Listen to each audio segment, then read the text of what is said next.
Homeland Security Secretary Kristi Noem right now meeting with Mexico's president. They are expected to discuss a lot of topics, including immigration. It's the final leg of Noem's three-day tour through Latin America. It's all part of an effort to get help with the United States mass deportation effort.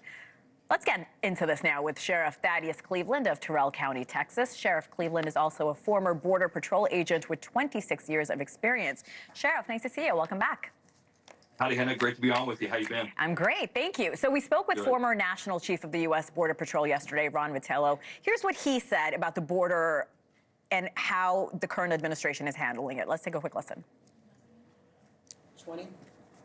We have partners in the region that help us remove people who are in the country illegally in an expedited manner. We've sealed the border in a way that I've never seen in the last 34 years. And so the idea of a release into the United States for those that continue to invade or that are in the pipeline, the word is out.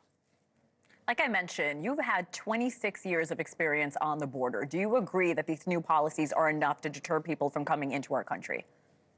100%. And Chief Vitiello was a great leader, someone I've worked with personally.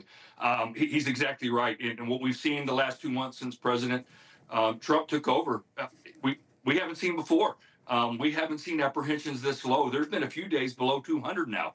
There's even been a day I was told it was northern border apprehensions, were higher than southern border apprehensions. But look, we can't count on other countries to secure our border. We have to secure our own border, which we're putting, again, a full court press down here. But it also does take some of those meetings and relationships with other countries, what we've seen Secretary Noem do, and that's great leadership, her getting out in front. And we know she's fighting for the troops on the ground, whether it's U.S. Border Patrol, Customs and Border Protection officers, as well as ICE agents. What changes are you seeing on the ground where you are in Terrell County, Texas? So we actually had some of our Texas Department of Public Safety troopers pull out. They're going back to some of their regular duties, which is a great thing. Mm-hmm. But we still have our Texas National Guard or Texas Military Forces, about 40 soldiers here in our county. Of course, our relationship with Border Patrol is second to none. And then we have received some of the Title 10, the active duty military out in the Big Bend region to include Terrell County. So right now we're still having some activity. It's not at the level we thought we would have. And Hannah, I do anticipate activity out here getting busier because we have a lack of resources where as they continue to add more resources up and down river, it will force traffic out this way. So we've seen border crossings decline drastically. You do expect that number to go back up?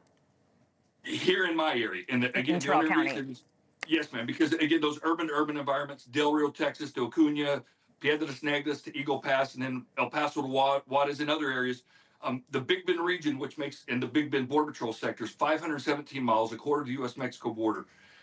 Historically, our numbers aren't as great as the other places because we don't have the infrastructure south or north of us to facilitate a large flow. But as the cartels get desperate and want to move their product, whether it's dope or people, I foresee it getting more busy out this way. You're about 10 miles from the border with Mexico. You mentioned you see these numbers, these border crossings go up again in a couple of months, in a couple of weeks. What do you think the U.S. needs to do from Mexico to keep this border safe? So, again, having the support of the government of Mexico, it helps out here. We've experienced that. We have had a marijuana seizure out here in about 6 years, and I can look anybody in the eye and say it's not coming. And the reason it isn't is because of us sharing information with the government of Mexico, and they would go down and make seizures in Mexico or destroy clandestine airstrips they use to fly the dope in. So those relationships do work. We can't rely on them solely. But again, working with our own counterparts out here in Texas, and then, of course, some of those in the foreign country of Mexico. Thanks so much for watching. Just go to joinnn.com to find NewsNation on your television provider. And don't forget to click the red subscribe button below to get more of NewsNation's fact-driven, unbiased coverage.